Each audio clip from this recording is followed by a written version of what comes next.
Graça e paz, queridos irmãos. Peço que você abra a sua Bíblia mais uma vez no Salmo 119.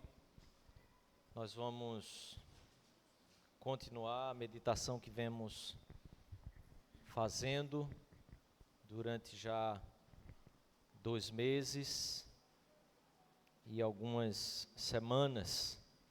Eu peço então você que nos visita, você se sinta acolhido e abra então a palavra de Deus no texto do Salmo 119, a partir do versículo 113.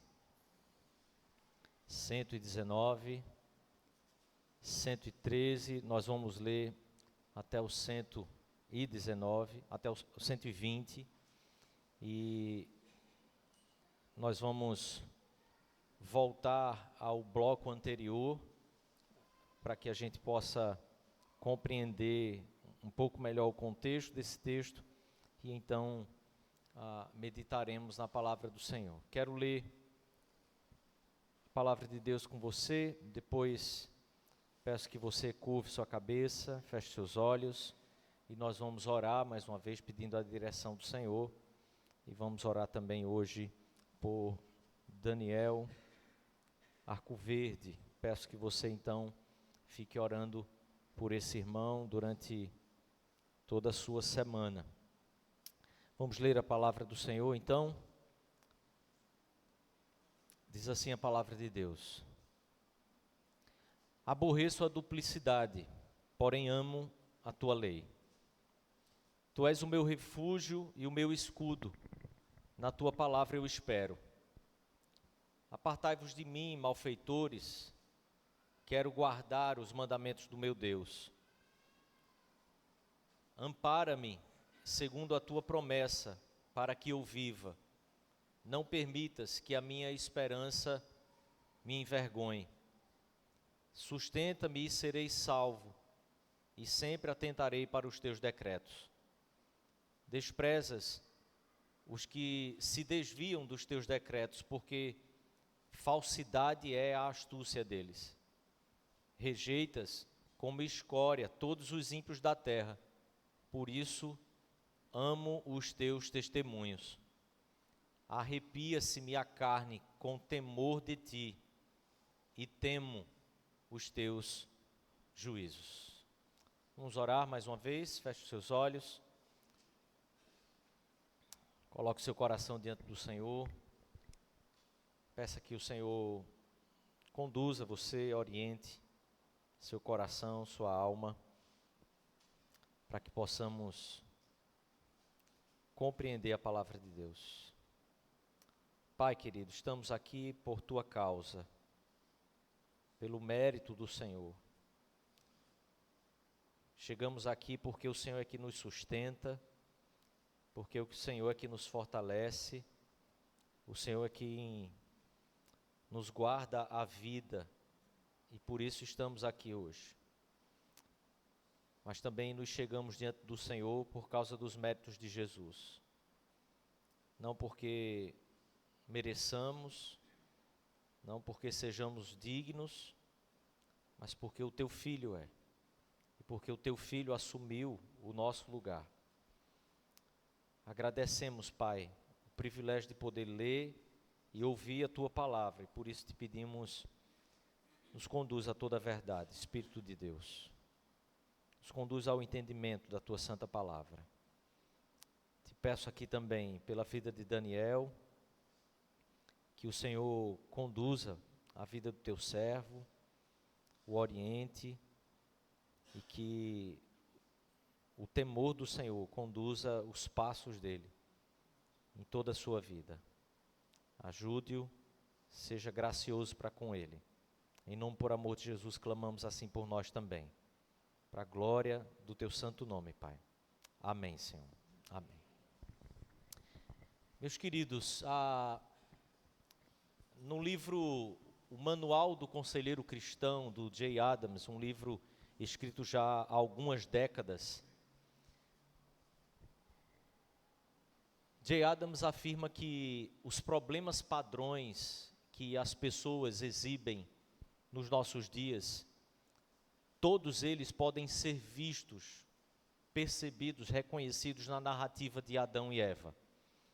Quando no Jardim do Éden, toda a dinâmica que estabelece o pecado passa a ser a realidade que nós experimentamos na nossa vida. Por isso, tudo que vivemos, todas as crises, problemas que temos em nossa existência, de forma pelo menos primária, nós encontramos na narrativa de Adão e Eva, na queda, quando tudo o que nós vivemos hoje começou a se desenvolver. Acho interessante perceber essa realidade da nossa existência, da nossa vida, do nosso mundo, por causa do contexto em que nós entramos a partir dos 2 blocos anteriores, quando tratamos aqui sobre essa origem, sobre a palavra de Deus, sobre a revelação da palavra de Deus e da verdade e da vontade do Senhor para a nossa vida. A nossa confissão de fé, no capítulo 4, parágrafo 4, diz que da corrupção de Adão e Eva, a corrupção original, pela qual nós ficamos totalmente indispostos, adversos a todo bem e inteiramente inclinados a tudo o que é mal, é que procedem todas as nossas transgressões atuais. Da transgressão original, de onde partiu todas as coisas, é que as nossas transgressões hoje têm a sua origem. Tudo vem daquele mesmo ponto. Por isso, nossa profissão de fé, aquilo que consideramos o nosso símbolo de fé, aquilo que consideramos a fiel interpretação das Sagradas Escrituras, registrado ali, concorda com o que o J. Adams diz quando tratamos sobre as nossas crises, porque todas elas estão, de certa forma, ou de forma primária, visto exatamente na narrativa de Adão e Eva. Parágrafo 6 do mesmo capítulo de nossa confissão, afirma que todo pecado, tanto o original como o atual, sendo transgressão da justa lei de Deus e a ela contrária, torna pela sua própria natureza culpado o pecador, e por essa culpa, esse pecador está sujeito à ira de Deus e à maldição da lei. E o que eu quero destacar nesse parágrafo é que, portanto, exposto à morte com todas as misérias espirituais, temporais e eternas. O que a palavra de Deus nos ensina e que os nossos símbolos de fé reconhecem e professam é que todo o pecado humano original e o que nós mesmos produzimos, o que é responsabilidade e culpa nossa, ato nosso, não apenas dos nossos primeiros pais. Todo o pecado gera miséria, gera sofrimento, tanto no tempo, hoje, no que vivemos, no que se chama hoje, no que se chama agora, como gera sofrimentos, como gera misérias espirituais na eternidade. Por isso, há uma fonte primária e fundamental que sempre deve nos conduzir para conhecer, para tratar todos os nossos problemas humanos. E essa fonte primária se chama Sagrada Escritura, se chama Palavra de Deus. Mas há, óbvio, fontes que sejam secundárias. E essas fontes são as experiências humanas, e a sua própria experiência pode ser, de repente, aquilo que você pode tomar como um parâmetro para que você trate, corrija, tome como direção os passos que você deve seguir para a sua vida. Mas essa experiência humana trata-se também daquilo que chamamos de ciência, porque a ciência nada mais é do que a experiência humana, o caminho que o ser humano faz em busca de conhecimento, em busca de conhecer mais, de progredir, de melhorar as suas próprias atitudes ao longo da história. Embora acreditemos que a gente estuda a história e aprende com a história para que a gente não repita os mesmos erros no presente ou no futuro, a humanidade já deu provas suficientes de que mesmo o estudo da história não é suficiente para que ela não repita os mesmos erros do seu passado. Por isso, até mesmo ditados que nós construímos e verdades que nós construímos a partir da observação, elas também, a partir da observação, caem. E isso é ciência, é a observação humana observando a tal ponto que aquilo que ela mesma afirmou venha a cair posteriormente pela mesma observação que ela pratica daquilo que ela julga como sendo a vida e a experiência humana. Mas uma outra fonte secundária é o nosso próprio coração. E não só o próprio coração da parte daquele que vive seus problemas, que vive as consequências do pecado nesse mundo caído, não só o nosso próprio coração, quando tentamos resolver as nossas próprias pendengas, como também o coração daqueles que tentam nos ajudar. O coração se guiando por sua própria experiência, por aquilo que sofreu, por aquilo que conhece de si mesmo. Quando eu conheço meu coração, sei como sou capaz de produzir aquilo que não agrada a Deus, e vejo um outro produzindo e caminhando da mesma forma, aquilo que eu conheço do meu coração é muitas vezes a fonte pela qual eu julgo o caminho que o outro está fazendo. Mas isso é uma fonte secundária, apesar de que entendemos que essa fonte é completamente suspeita, que está em suspeição para que julguemos e avaliemos qualquer situação e qualquer vida, qualquer ato que os outros possam produzir. O texto que lemos está dentro de um contexto em que, se você talvez for melhor do que eu para estabelecer temas, eu sou péssimo para isso, por isso eu quero pensar aqui que o tema que esse texto está trazendo para nós, o assunto que esse texto está trazendo para nós dentro desse contexto, por isso falei que quero voltar um pouco sobre a afirmação do bloco anterior do texto, é que as fontes criadas por nós e o temor pela fonte que nos foi dada, é exatamente esse tema que permeia o texto. Essa fonte que nos é dada, que nos é concedida, oferecida, transferida a nós, facultada a cada um de nós, que é as Sagradas Escrituras, que é a revelação, é a palavra que nós temos em mão, Bíblia Sagrada, como fonte revelacional. É aquilo que Deus revela, a verdade dada, concedida aos seres humanos, que não poderiam encontrar essa verdade por sua própria capacidade, por sua própria experiência, por seu próprio caminho, por sua própria história, pela sua própria construção, pelos erros que cometeram, e ainda que aprendendo com esses erros, jamais poderiam chegar a essa verdade revelada, que é a Sagrada Escritura, que é a Palavra de Deus. Por isso, o salmista nos traz e nos introduz a esse tema, dessa fonte que é as Sagradas Escrituras, para conduzir todo o nosso coração e tratar o nosso coração. Eu quero voltar mais uma vez à nossa confissão de fé, antes de entrarmos propriamente no texto que temos aqui para a nossa meditação.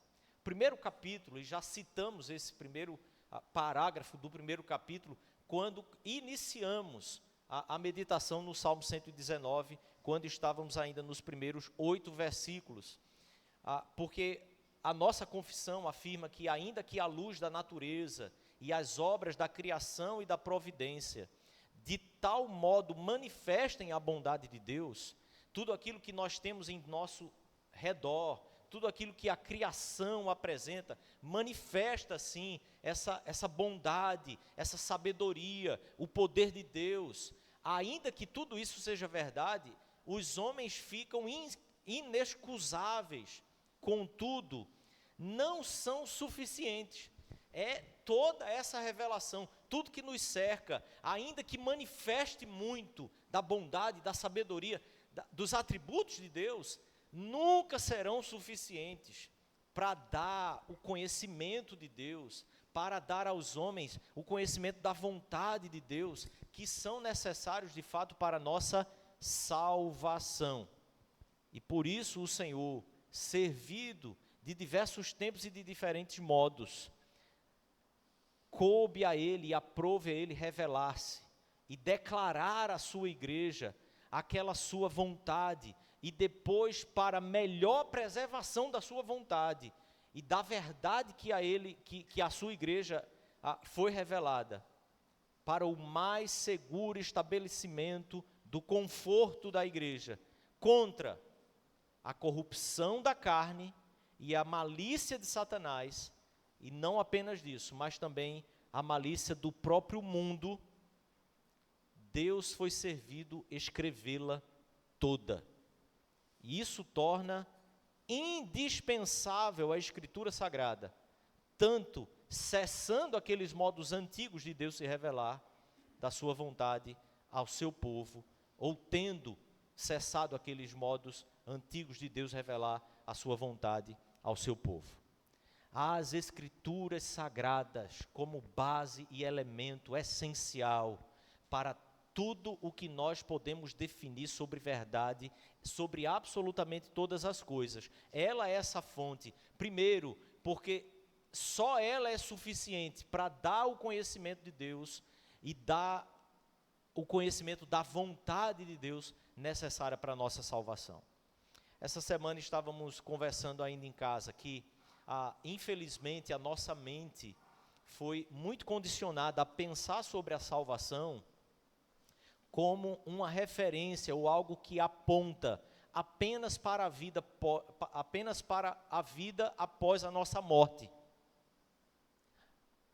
Fomos instruídos e condicionados, de certa forma, a acreditar que quando a palavra de Deus trata sobre salvação, ela está apontando para a vida eterna, nos céus, ou para os novos céus e nova terra. Mas nós temos todo o Antigo Testamento, onde na maior parte das citações e na maior parte das vezes em que o termo salvação aparece, não está se referindo a uma vida futura, não está se referindo a uma vida pós-morte, mas o termo salvação está se referindo àquilo que Deus opera na nossa realidade hoje, aqui e agora, nos livrando dessas consequências, que são as consequências temporais do pecado.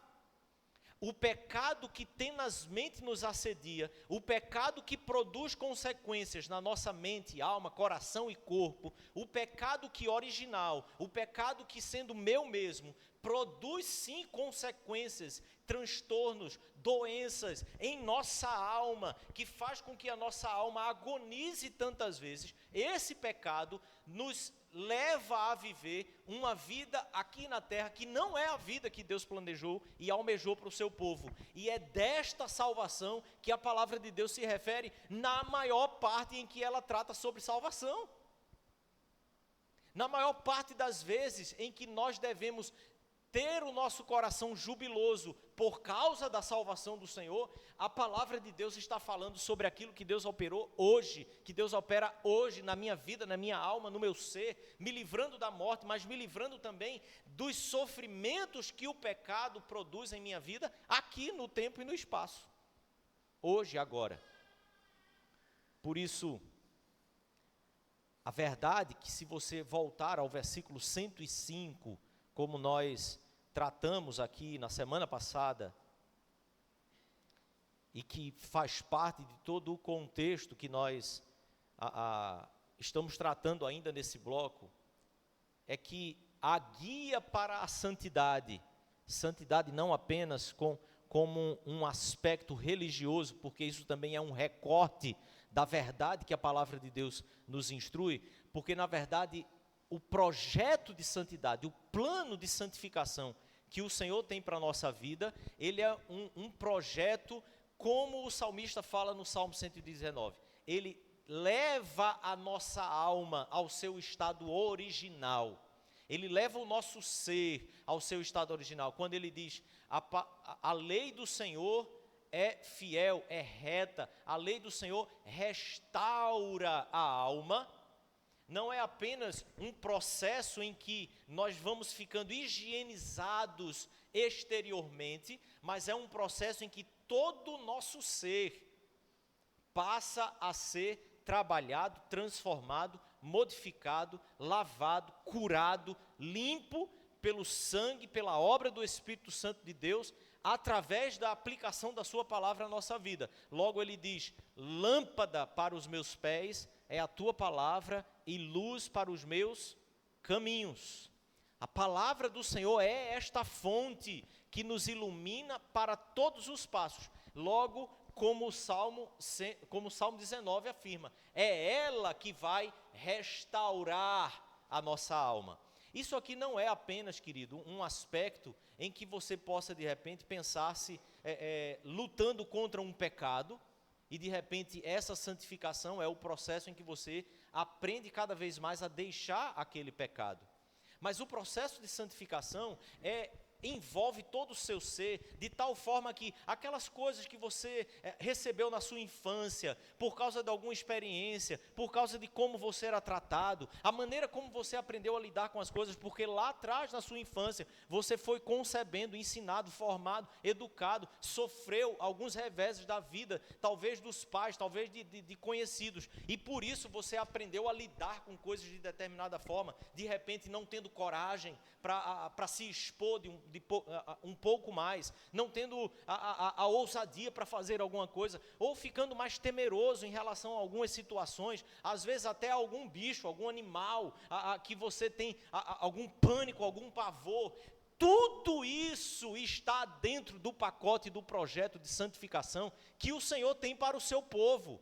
E olha, eu estou citando aqui apenas uma coisa que me veio na cabeça, mas há absolutamente diversas coisas, são infinitas as possibilidades quando juntamos um auditório como esse, para nós enxergarmos tantas ramificações de problemas e coisas que foram consequências da realidade do pecado sobre a nossa vida, sobre a humanidade. O fato é, nós aprendemos a olhar para essas coisas como se elas não fossem um problema, apenas uma forma de ser ou uma maneira de se viver a vida. Afinal de contas, quem pode mais fazer algo quanto aquilo que aconteceu no passado? Sim, a palavra de Deus é aquela que pode fazer. Sim, a palavra de Deus é aquela que pode nos conduzir e nos restaurar a alma. Restaurar ao quê? Ao início da sua vida, restaurar ao momento em que você nasceu e que você talvez fosse uma tábua rasa? Não. Restaurar aquilo que o Senhor planejou antes da queda, porque Deus não tem plano B. O plano dele continua o mesmo. Deus restaurará o seu povo pelo poder da sua palavra. É por isso que o apóstolo Paulo diz que quando nós nos encontrarmos com o Senhor, quando a igreja do Senhor se encontrar com Ele, se encontrará com Ele sem ruga, santa, sem mancha. Apocalipse narra esse encontro com uma igreja completamente alva, encontrando-se com o Senhor. Por que isso, querido? Porque nós seremos agora pessoas que religiosamente passamos a fazer tudo aquilo que era correto, mas ainda vamos carregar aqueles traumas da nossa infância, aquela maneira errada de se relacionar com pessoas, com coisas, com o futuro. Nós vamos carregar tudo isso? Não, absolutamente tudo isso ficará, absolutamente tudo isso queimará, absolutamente tudo isso será parte de um passado. Eu e você seremos perfeitos, como perfeito é aquele que nos salvou. O salmista então diz assim: aborreço a duplicidade, porém amo a tua lei. A verdade é, essa duplicidade que a vida nos traz, e que nós falamos da confissão de fé, a malícia de Satanás, a malícia do mundo, a própria corrupção do nosso coração, essa duplicidade de fontes, que nós podemos compreender, inclusive como fonte primária, palavra de Deus, mas como fonte secundária, as nossas experiências, a ciência, aquilo que nós vivemos em nossa própria vida, estabelecendo essas coisas como sendo padrões, ou parâmetros, melhor dizendo, para a nossa conduta hoje. O salmista então diz assim: aborreço a duplicidade, a tua lei eu amo. Você sabe o que isso significa?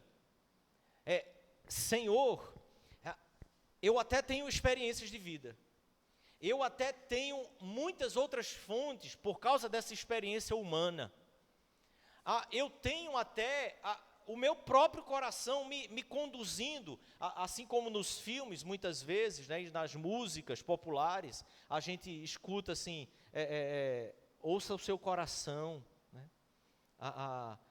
Vai na direção daquilo que o seu coração está mandando.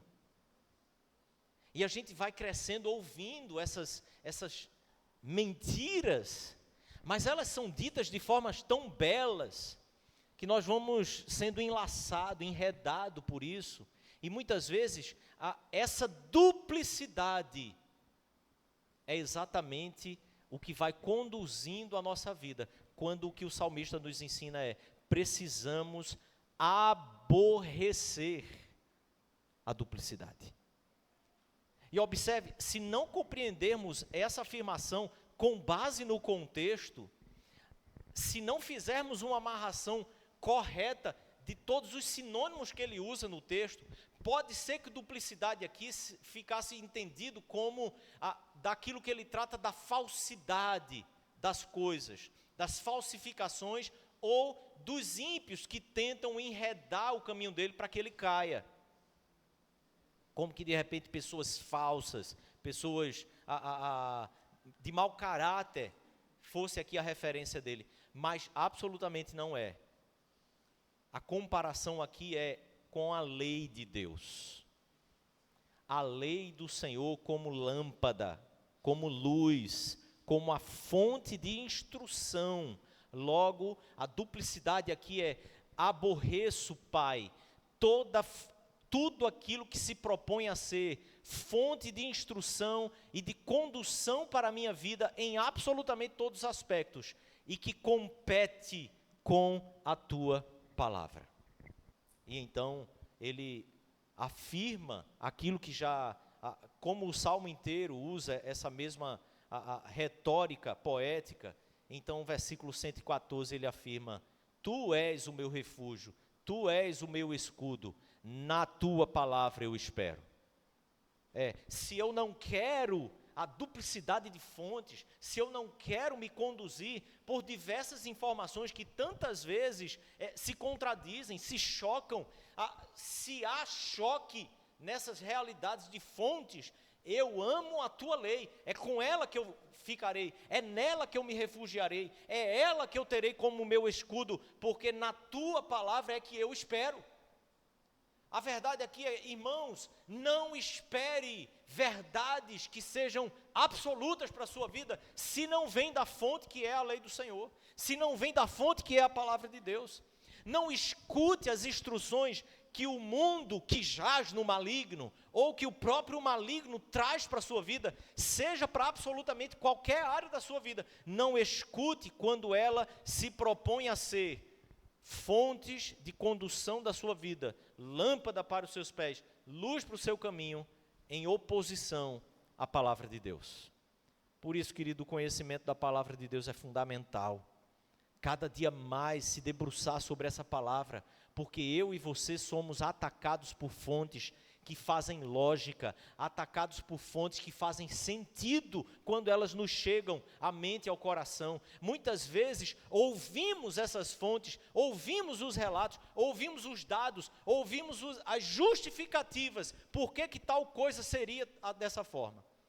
E muitas vezes essas fontes fazem sentido. Nós só poderemos compreender se elas são verdadeiras ou não, se forem submetidas ao crivo da palavra de Deus. Não pode ser ao crivo do meu coração que é corrupto, não pode ser ao crivo do meu coração que é enganoso, não pode ser ao crivo da minha opinião, que é fundamentada na minha própria experiência, cheias de confusões e cheias de conceitos que se estabeleceram de forma equivocada, envolvidos muitas vezes por nossas emoções, envolvidos pela percepção que tivemos das coisas, dos atos, que muitas vezes, quando criança, pensávamos em algumas coisas que aconteceram de uma forma, e depois de adulto, quando olhamos para trás, passamos até duvidar se aquilo que nós entendemos e enxergamos foi de fato aquilo que aconteceu. Quantas vezes, no aconselhamento bíblico, ao questionar muitas vezes as afirmações e o coração, os próprios aconselhados começam a duvidar daquilo que eles mesmos enxergaram de alguns acontecimentos no passado. Porque muitas vezes a conclusão que nós tiramos das coisas, elas foram mais influenciadas pela emoção, pelo medo, pelo descontrole, por causa da insegurança que tínhamos muitas vezes quando crianças. E então passamos a compreender as coisas mais pelas lentes das nossas emoções, do que pelo fato e pela realidade que os acontecimentos realmente representam.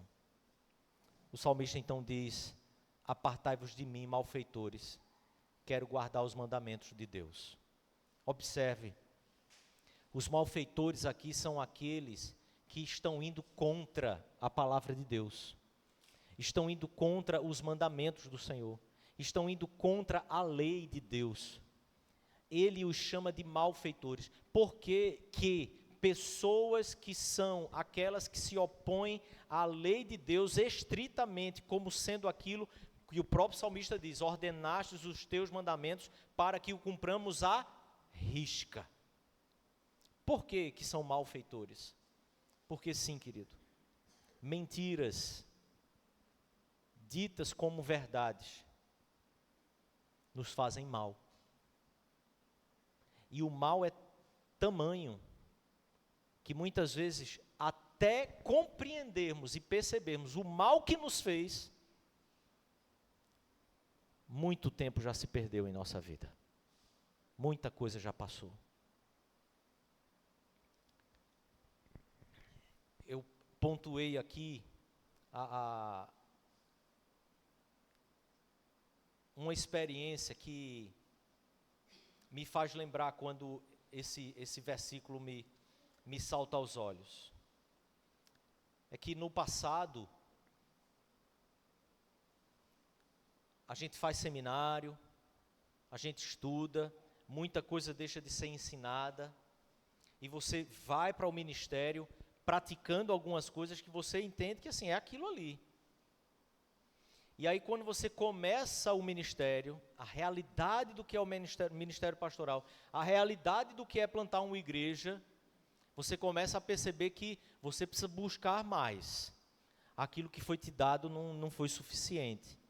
E aí você começa a buscar mais. E quando busca, você começa a fazer confronto daquilo que você está vendo agora, conhecendo agora, com aquilo que você aprendeu a vida inteira. E a crise que se estabelece é: como assim, depois de 15, 20 anos, em que eu pratiquei e ensinei determinadas coisas, de repente, elas não são mais daquele jeito?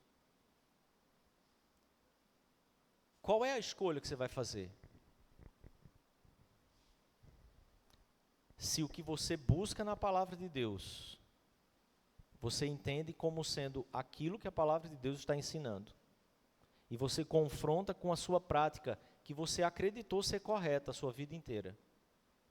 Muitas vezes, irmãos, a nossa escolha tem sido exatamente a errada, porque você já entendeu qual é a certa.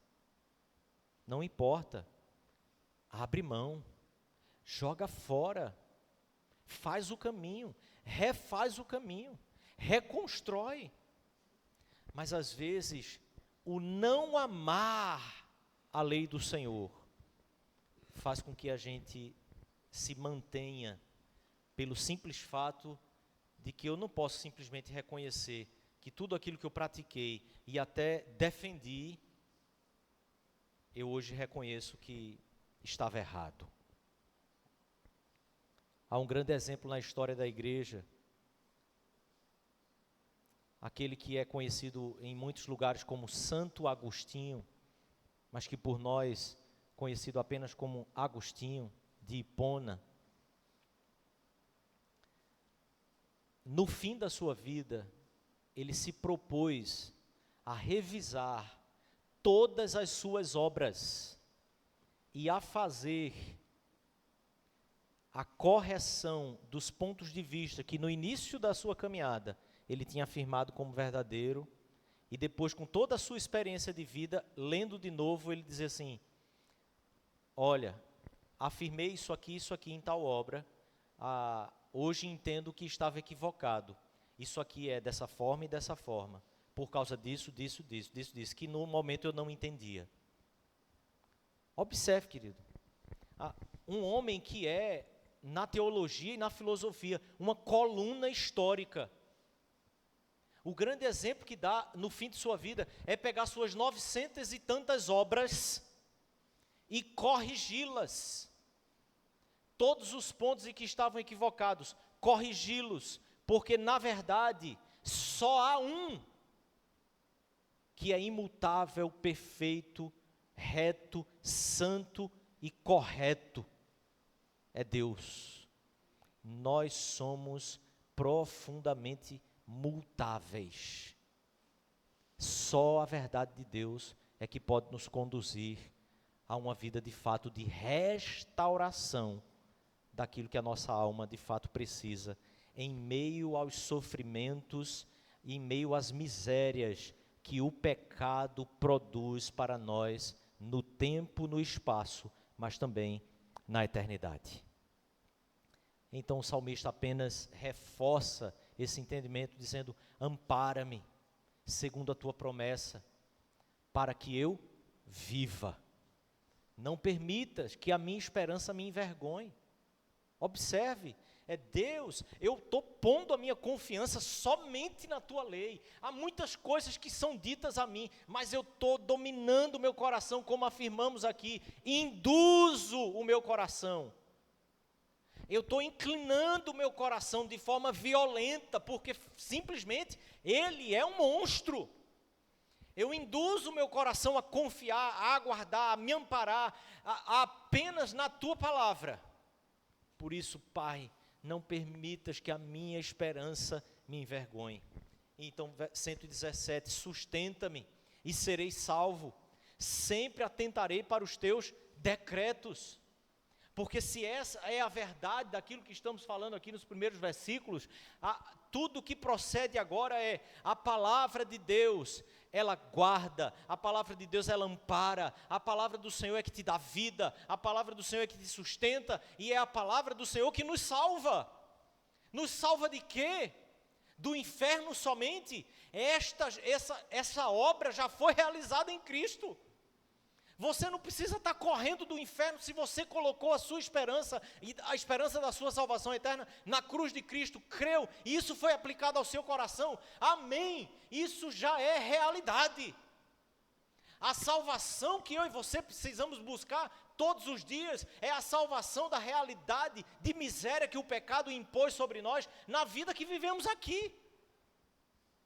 E por isso, isso se transfere para uma realidade agora, de aplicação da palavra de Deus, e de buscar na palavra de Deus as respostas para os conflitos mais internos da nossa alma e do nosso coração. Assim como nos move, como igreja, a olhar para as necessidades que são geradas pelo pecado, pela instituição que se estabeleceu pecaminosa nesse mundo, para que a igreja também seja aquela que haja para sanar, para minimizar as consequências temporais dessa miséria de pecado sobre a vida da humanidade. Sim, isso trata sobre como a alma cristã precisa ser tratada e o que de fato pode curar e sanar as crises e conflitos da nossa alma, como também aponta para aquilo que nós devemos nos mover em relação ao mundo.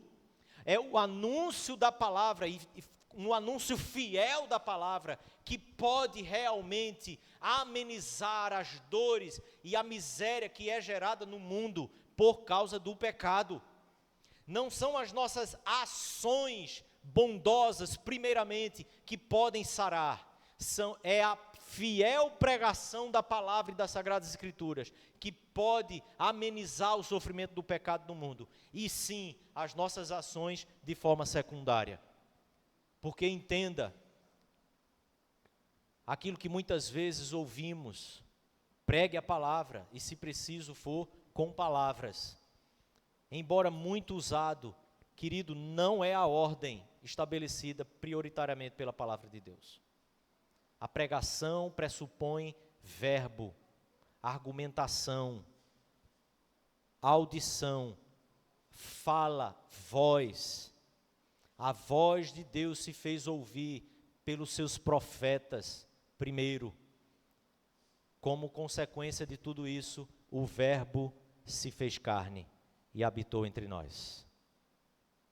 O ministério de Jesus não começa com obras, mas começa com proclamação. E sim, o primeiro milagre não teve a ver com resolver os problemas sociais em Israel. O primeiro milagre teve a ver com, vamos dar uma alegria para esse pessoal, que o negócio aqui vai ficar feio. Num casamento, faltou a bebida. Ele foi lá, como conversávamos essa semana, né?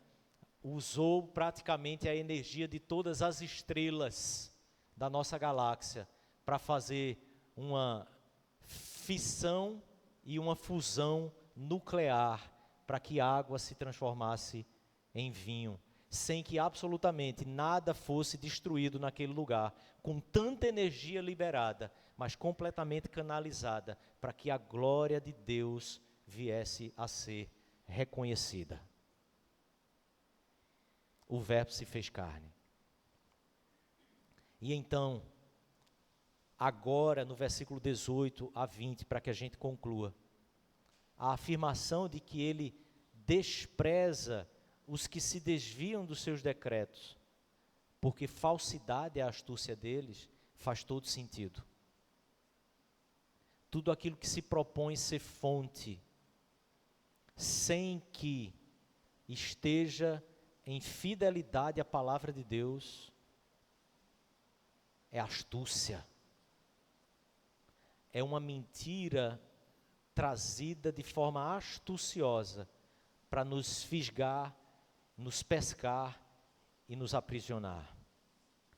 Sim, tudo que se opõe à santa palavra de Deus, o próprio Deus despreza, porque é oposição a Ele mesmo, é oposição ao próprio Senhor e à sua santidade. E esses são aqueles que o salmista diz, são todos os ímpios da terra, porque ele reafirma então dizendo, rejeita-os como escória, todos os ímpios da terra. E então ele diz, por isso, Senhor, eu amo os teus testemunhos. E a finalização disso aqui, irmãos, talvez seja a grande chave para os nossos dias, para as grandes questões e crises que vivemos nos nossos dias, sejam individuais, como na coletividade do corpo de Cristo. O salmista diz, eu não recorro, Senhor, a outras fontes, pelo temor que eu tenho de Ti e dos Teus juízos. Olha o que ele fala sobre esse temor. Arrepia-se-me a carne com temor de Ti e temo os Teus juízos. Há um amor que ele inicia dizendo que tem pela lei do Senhor, mas há também aquilo que conduz de forma a uma dupla perfeita se encaixando para nos conduzir com uma força que só essa força é maior do que a força da natureza do nosso coração pecaminoso. Amor por essa palavra, mas o temor pelo Senhor. Nós somos uma geração que não teme mais negligenciar a palavra de Deus. Nós somos uma geração que não teme mais as consequências da mão de Deus pesando sobre nossa vida. Nós somos uma geração que acha que negligenciar, escantear, deixar de lado a palavra de Deus não terá consequências sobre nossa vida. Irmãos, o pecado tem consequências temporais. O pecado é a fonte primeira de todos os problemas que nós vivemos em nossa vida, absolutamente todos eles, aqueles mais íntimos do nosso coração, aqueles que nós temos já estabelecidos como um sistema social, tudo é consequência do pecado. Mas absolutamente nenhuma dessas consequências pode se comparar ao peso da mão de Deus, quando eu e você, encontrando várias fontes de condução para guiar a nossa vida, nenhuma consequência do pecado será pior, mais amarga, doerá mais, afligirá mais a nossa alma e o coração, do que a mão do Senhor pesando sobre nossa vida, quando simplesmente escolhemos ouvir as experiências humanas ou ouvir a condução do nosso próprio coração, em detrimento da fonte fundamental, secundária, primária e última para a nossa vida, a palavra de Deus. Eu temo a tua palavra, eu temo a ti, a ponto de que a minha própria carne se arrepia, quando eu penso, quem é o Deus que revelou a sua palavra, e me conduz por esta palavra, exigindo e esperando de mim, que eu cumpra à risca todos eles.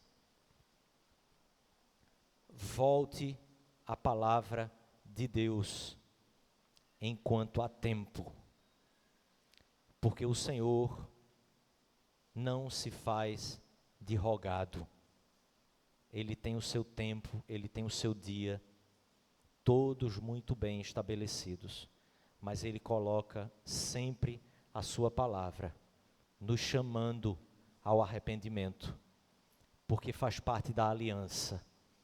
Ele promete a punição, mas se nos arrependermos, Ele nos dá o perdão. Tem punição para nós, mesmo sendo povo de Deus. E por sermos povo de Deus, em Cristo Jesus, há perdão. É só nos arrependermos e voltarmos a apenas essa palavra, aborrecendo a duplicidade e amando a lei do Senhor como lâmpada e como luz para nos conduzir e restaurar a alma. Vamos orar.